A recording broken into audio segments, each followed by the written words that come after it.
मिरु बर' थुनलाइ आफादनि 65थि बोसोरसालिया जथुम्मानि थाखाय साखाफारासै हारिमु पेरेड आरो भलन्टियार दालाइ आफादा।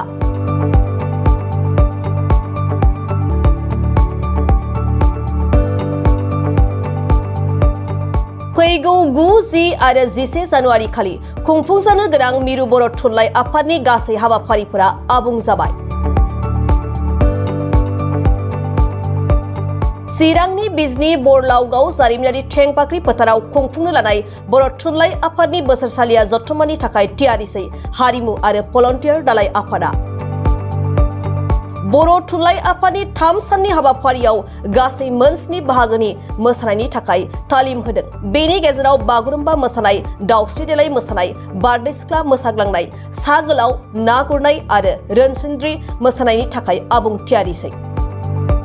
गुबुन फारसेथिं भलन्टियार दालाइ आफादाबो पेरेड दिन्थिफुंनाय आरो गासै बिथिङाव आब्रुथि लाखिनायनि थाखाय थियारिसै।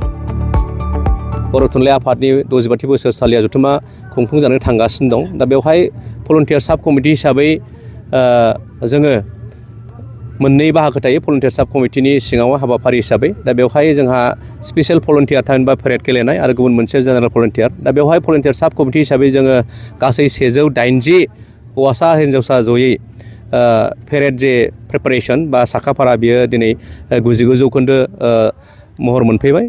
दिन्थिनो हानाय मोनसे अबस्थायाव दिनै जोङो दङ। बेनि अनगायैबो जोंहा बिजनीनि सिङाव थानाय गासै मोन 14 दालाइ एबसु दं जोंहा। बे दालाइ एबसुनि सिंनिफ्राय गासै माखासे high school, higher secondary, college बेवहाय जोङो जेनेरेल भलन्टियारनि थाखाय गासै 300 थागथियारि खालामनाय जादों। दा बिथांमोनाबो बाहागो लाफैगोन। दा दिनैनिफ्राय जोंनि स्पेशल भलन्टियार थामहिनबा पेरेडनि बाहागो लानाय गासै भलन्टियार्सफ्रा दिनैनिफ्राय जोङो केम्प खालामनानै दोननाय जासिगोन बा दोननो थाखाय जोङो थागथियारि खालामबाय।